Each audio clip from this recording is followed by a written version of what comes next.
Salut tout le monde. J'espère que vous allez tous bien. Nous voulons commencer notre prédication. Nous commençons tout d'abord par la prière. Je veux exprimer mon désir, celui de t'adorer, mon roi. Ah, ah, oh, je vais exprimer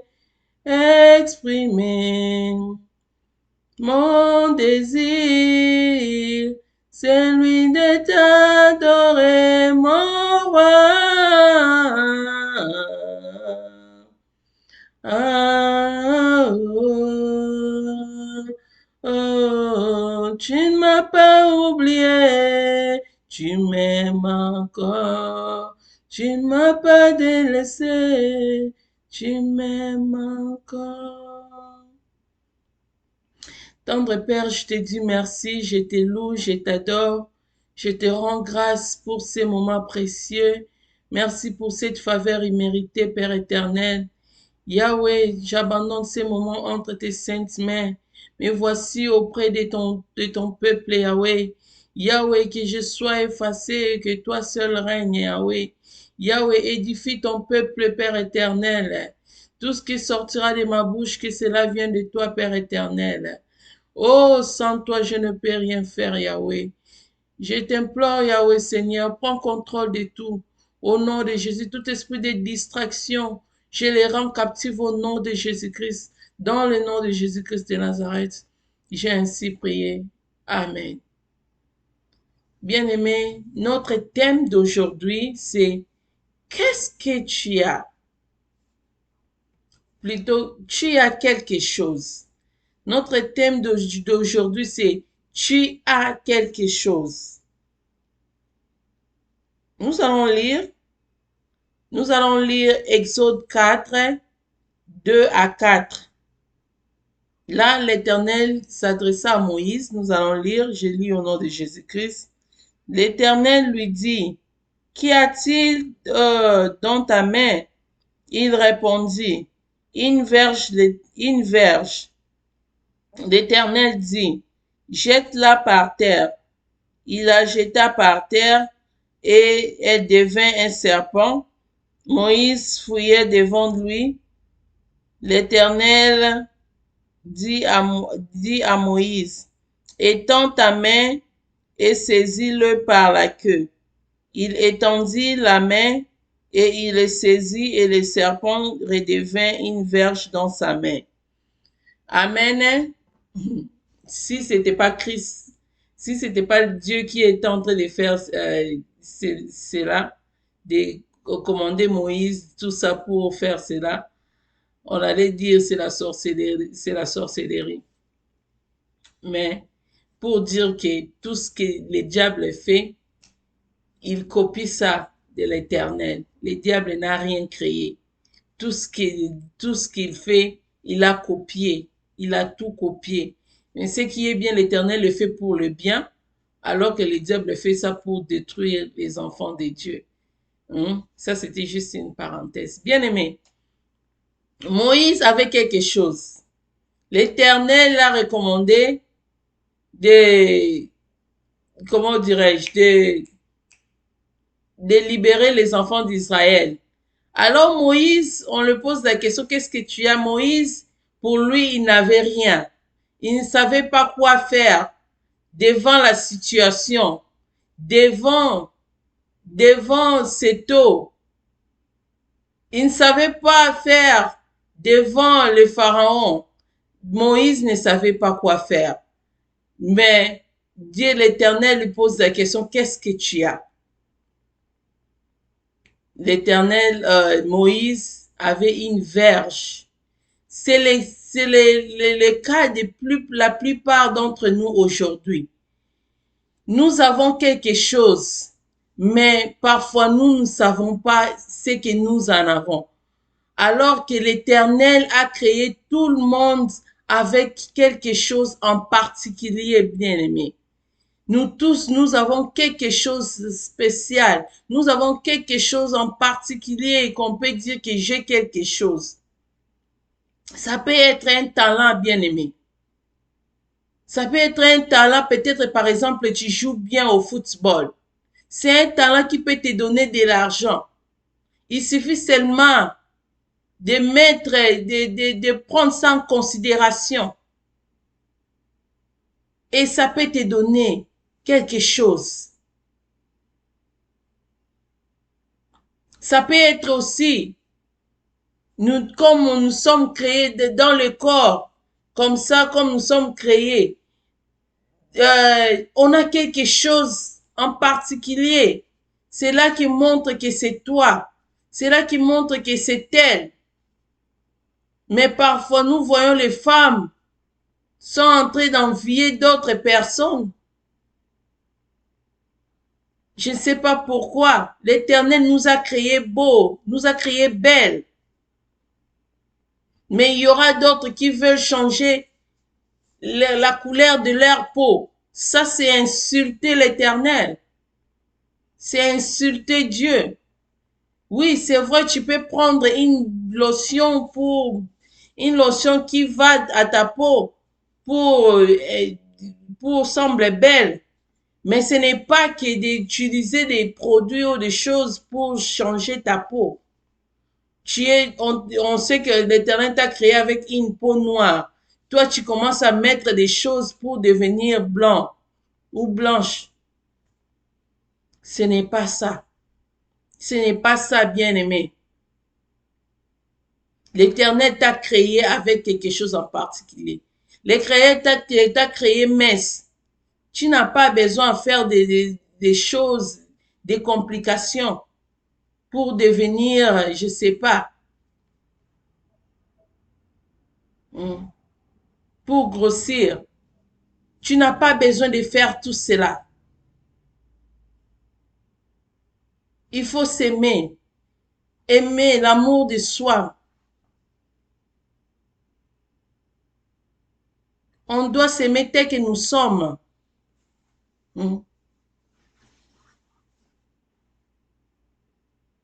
L'amour, l'Éternel est très jaloux. Comme il nous a créés, il est très jaloux de nous. Et il veut que tu gardes ce qu'il t'a donné jalousement. Il t'a donné des choses. Il t'a donné, si quelqu'un veut t'aimer, il y aura quelque chose en particulier que l'Éternel a mis en toi pour que l'homme qu'il a prévu pour toi puisse aimer. Il y a les choses en particulier en toi, mon frère, pour que la femme là puisse t'accepter. L'Éternel t'a donné les talents, par exemple à jouer au piano, mais tu gardes ça pour toi-même. Des talents, des capacités que l'Éternel a mis en nous, ça nous permet aussi de servir les uns les autres. Mais si tu ne reconnais pas que l'Éternel a mis quelque chose en toi, tu ne l'utilises pas pour servir les uns les autres. L'Éternel ne peut pas rajouter cela. L'Éternel ne peut pas rajouter un autre talent.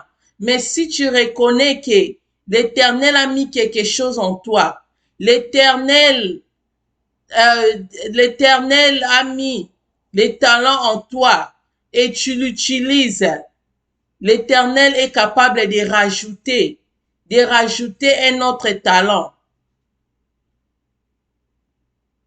Et ce talent-là, ça peut servir beaucoup de personnes. Pourquoi? Parce que nous sommes appelés à servir les uns les autres avec ce que l'Éternel a mis en nous.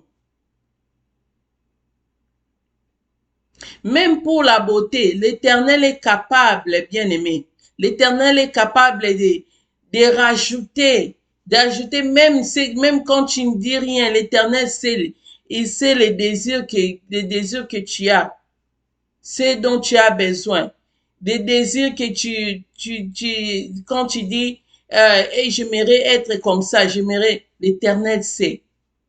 pour le bien de ses enfants, il est capable de les faire, il est capable de te les donner.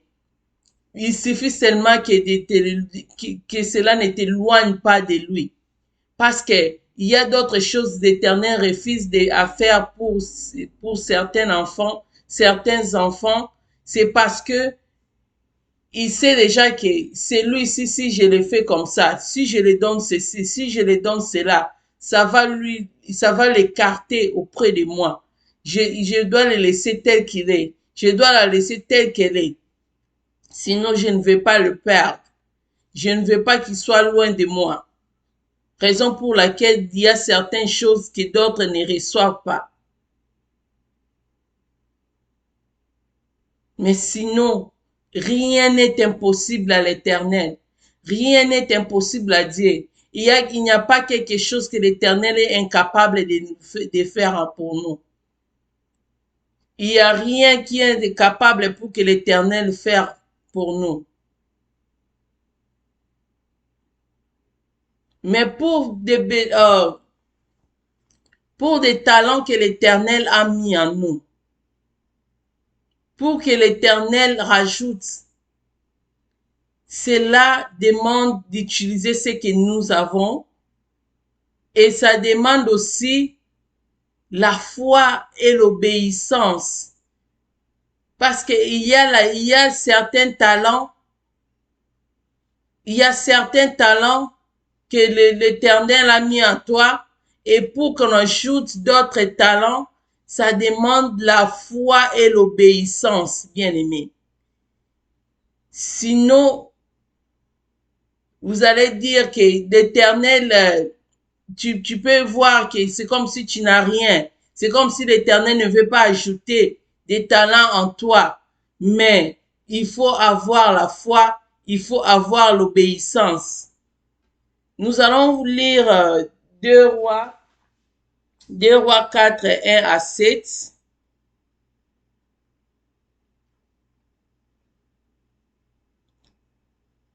Deux Rois 4, 1 à 7, je cherche.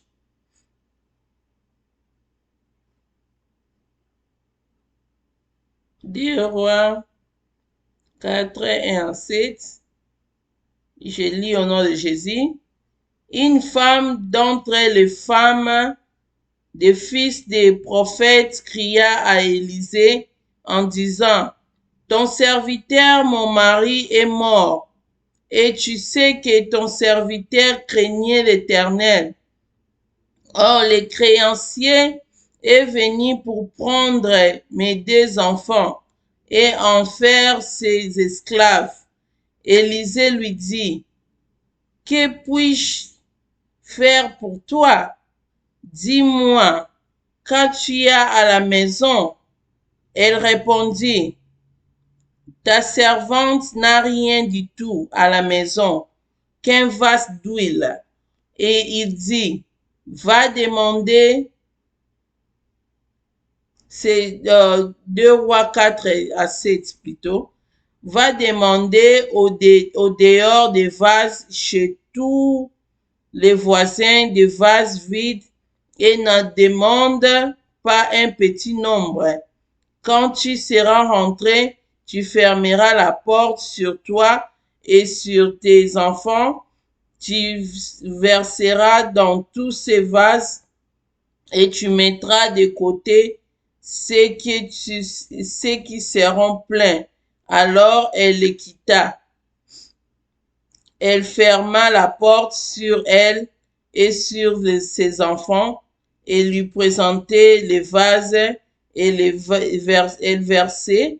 Lorsque les vases furent pleins, elle dit à son fils, présente-moi encore un vase. Mais lui répondit, il n'y a plus de vase. Et l'huile s'arrêta. Elle la les rapporta à l'homme de Dieu et il dit, va vendre l'huile et paye ta dette et tu vivras et tu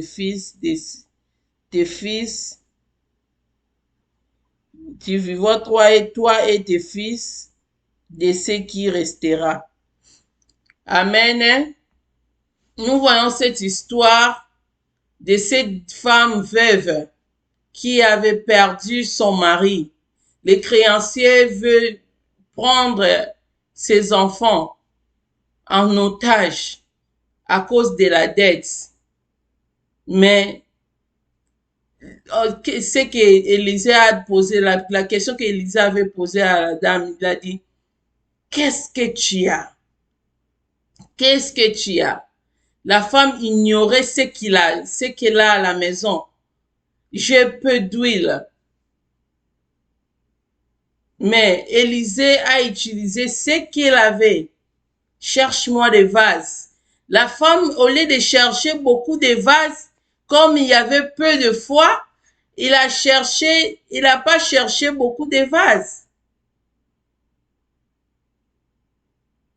Et quand ça commence à couler, il y avait des bénédictions et des bénédictions, l'huile coule. Et commençait à chercher encore des vases et demande à son fils de prendre un autre vase. Alors il n'y avait plus de vase. Et s'arrêta. Pour dire que la foi, c'est la clé. La foi, nous devons commencer par la foi. Quand on nous dit, l'Éternel nous dit de faire quelque chose, nous devons par la foi de faire, même si la chose semble difficile, nous devons faire ce que l'Éternel nous dit de faire. Ne limite pas l'Éternel, parce que l'Éternel est capable de te donner des capacités et des capacités à faire des choses. Si tu le fais bien, il peut toujours ajouter. Il peut toujours ajouter. Tu peux avoir plusieurs talents à cause de la foi et l'obéissance, bien-aimé. À cause de la foi et l'obéissance. Raison pour laquelle ne te limite pas. Quand l'Éternel dit, ne regarde pas comment cela va faire. Là, c'est même pas te limiter, mais c'est limite Christ. Comme Élisée a dit à cette femme, va prendre nombre de vases. Ne laisse rien.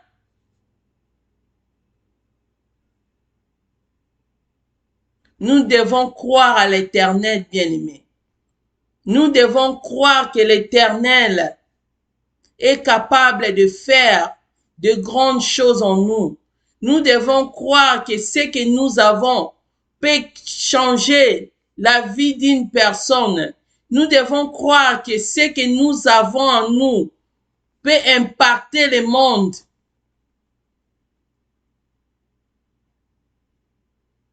Mais pour que cela arrive à ce niveau-là, il faut avoir la foi et l'obéissance, bien-aimé. Il faut croire d'abord à ce que tu as. Tu crois d'abord à cela. Et tu marches dans la foi et l'obéissance pour que l'Éternel te rajoute ce que tu manques.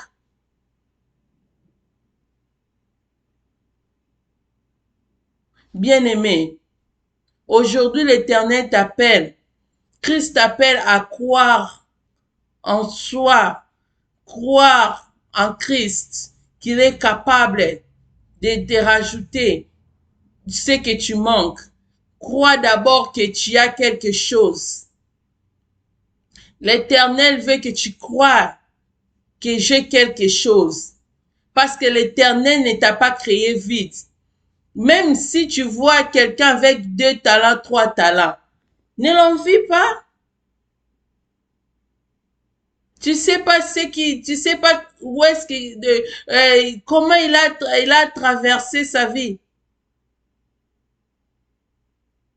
Ce qu'il a traversé dans sa vie, tu sais pas. Peut-être on l'a ajouté. Peut-être il est né avec ça. Mais il sera aussi jugé avec tous ses talents. Parce que quand tu en as beaucoup, il faut aussi utiliser cela, tout cela. Mais si tu en as un, sois fier de ce que tu as. Fais-le bien. Fais-les bien. Et si c'est la volonté de Dieu qui te rajoute, il va le faire.